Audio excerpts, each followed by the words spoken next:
습관은 인생을 바꿉니다. 좋은 습관을 늘리고 나쁜 습관을 줄이는 것. 두 가지 행동에 얼마나 진심이냐가 앞날을 바꾸는데요. 습관에 대한 인사이트를 얻을 수 있는 책. 아주 작은 습관의 힘. 마지막 이야기 시작하겠습니다. 먼저 이번 영상에서 말씀드리는 습관은 단순한 습관이 아닙니다. 말버릇, 앉은 자세, 걸음걸이, 펜을 쥐는 법 같은 게 아니라 원하는 성과를 거두기 위한 행동을 뜻해요. 내가 속한 분야에서 전문가가 되기 위한 행동. 아무리 쉬운 일이라도 목표를 달성하는 데 도움이 되는 행동. 오늘은 여러분의 꿈을 실현하고 원하는 삶을 쟁취하는 습관에 관해 말씀드리겠습니다. 여기 2명의 올림픽 금메달리스트가 있습니다. 수영선수 마이클 펠프스와 육산선수 히샴 엘 게레주입니다. 둘은 분야는 다르지만 각자의 필드에서 정상에 올랐는데요. 둘에게는 재밌는 공통점이 있습니다. 바로 다리 길이인데요. 펠프스의 키는 193이고 게레주는 176인데도 둘은 같은 바지를 입을 수 있습니다. 펠프스는 다리에 비해 몸통이 긴 체형이고 게레주는 몸통에 비해 다리가 긴 체형이에요. 둘은 각자의 분야에서 이상적인 체형을 가진 겁니다. 만약 펠프스 선수가 달리기를 하고 게레주 선수가 수영을 했다면 금메달을 목에 걸긴 힘들었을 거예요. 우리는 고유한 유전자를 갖고 태어나고 저마다 기질과 성향이 다릅니다. 어떤 사람은 눈이 좋고 어떤 사람은 귀가 밝습니다. 어떤 사람은 북적거리는 곳을, 어떤 사람은 조용한 곳을 좋아합니다. 이런 고유한 특성은 어떤 일을 하기 쉽거나 하기 어렵게 만드는데요. 똑같은 시간을 투자해도 사람마다 성취가 달라지죠. A는 10분 만에 해내는 걸 B는 5분 만에 해냅니다. 자칫 재능론, 결정론으로 빠지기 쉽지만 저자는 유전의 차이에 대해 아쉬워하거나 자책하지 말라고 말합니다. 오히려 나만의 특성에 맞는 대상을 찾고 이에 맞는 습관을 구축하라고 권해요. 부모를 선택할 수 없는 것처럼 유전자는 선택할 수 없습니다. 하지만 지금 이 순간 무엇을 할지는 선택할 수 있어요. 운동을 하면 건강해지고 책을 읽으면 똑똑해집니다. 산에 오르면 상쾌해지고 바다에 가면 평온해져요. 지금 무엇을 하느냐에 따라 결과는 변합니다. 단지 내 특성에 부합하는 행동을 하면 효과가 더 커질 뿐이죠. 저자는 말합니다. 자신이 집중할 자리를 제대로 고르는 것은 정말 중요하다. 내 능력이 발휘될 만한 곳에서 야심을 불태워야 한다. 그리고 덧붙입니다. 그렇다면 해야 할 질문은 명확하다. 어떻게 내가 잘하는 분야를 알 수 있을까? 어떻게 내게 맞는 기회와 습관을 알 수 있을까? 질문에 대한 답은 스스로를 이해하는 것부터 시작됩니다.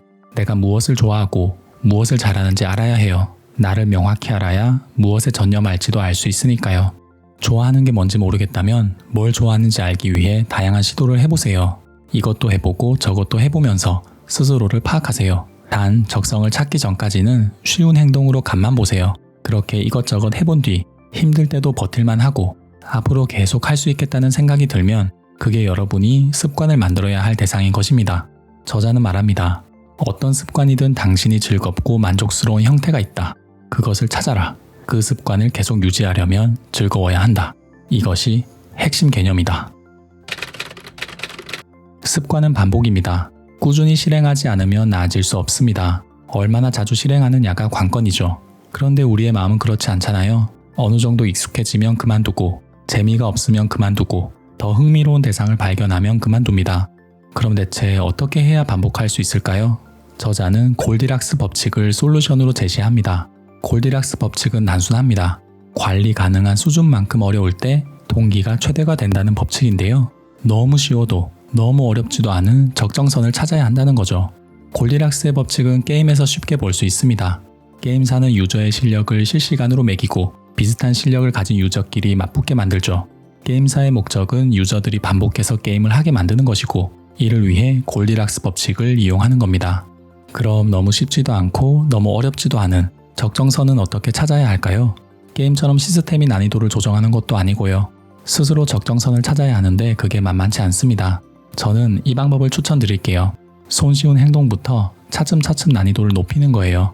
달리기를 예로 들면 첫날에는 1km, 둘째 날에는 1.5km 이런 식으로 날마다 목표를 올리는 겁니다. 그러다 보면 어느 날 숨이 찰 거예요. 만약 5km가 한계인 것 같다 싶으면 다음부터 한동안 5km만 달리는 겁니다. 그렇게 날마다 5km를 채우면 어느 순간 5km가 수월해지겠죠? 그럼 그때 목표를 5.5km로 상향하는 거예요. 쉬운 목표부터 차츰차츰 달성하면서 최적의 난이도를 찾는 것입니다. 하지만 목표를 상향하고 이를 반복하는 과정은 지루하기 그지없죠. 그래서 저자는 지루함과 사랑에 빠져라고 덧붙입니다. 이게 옳은 일이라면 그냥 하는 경지에 올라야 한다는 거예요. 세계적인 운동선수들은 모두 그냥 하고 있습니다. 컨디션이 좋든 나쁘든 비가 오든 눈이 오든 그냥 냅다 하는 거예요. 지루해도 참고 하라는 말. 사실 말은 쉽지만 정말 어렵습니다. 우리가 세계 최고의 선수가 될 것도 아니고요. 그럼에도 나아지고 싶다면 이겨내야 합니다. 성공한 사람들은 지금 이 순간에도 지루함을 견디고 있으니까요. 지루함을 얼마나 사랑할 수 있느냐가 성패를 좌우합니다. 습관은 미래를 바꾸는 요소입니다. 지금까지 계속 습관의 중요성을 강조해드렸죠? 그래서일까요? 저자는 책의 마지막 챕터에서 당부합니다. 습관의 저주에 빠지지 말라고요. 습관에 매몰된 나머지 습관 그 자체를 절대시하지 말라고 조언합니다. 좋은 습관은 시간에 따라서 변화하기도 합니다. 30년 전엔 사랑에 매를 드는 게 좋은 행동이었는데 지금은 나쁜 행동이죠. 사람마다 좋은 습관이 다르기도 합니다. 누구는 웨이트가 최고라고 하고 누구는 유산소 운동이 최고라고 합니다. 저자는 변화를 이끌었던 습관이 변화를 가로막지 않게끔 관리해야 한다고 주장합니다. 뚝심을 가지되 유연하게 대처하세요. 어떤 습관이 항상 옳다는 맹신을 버리면 좋은 습관을 계속 쌓아나갈 수 있습니다. 그리고 저자는 첨언합니다. 숙고하고 반추하는 시스템을 구축하라고요. 우리는 어제보다 나은 오늘을 보냈는지 아니면 어제보다 못한 오늘을 보냈는지 판단하는 기준을 갖고 있지 않습니다. 숙고하지 않으면 내가 옳은 방향으로 걸어가고 있는지 아닌지 알 수 없어요. 잠시 멈추고 나를 돌아봐야 내가 서 있는 곳이 보이는 거죠. 제가 추천하는 방법은 이거예요. 자기 전에 눈을 감고 잠시 하루를 돌아보는 거예요.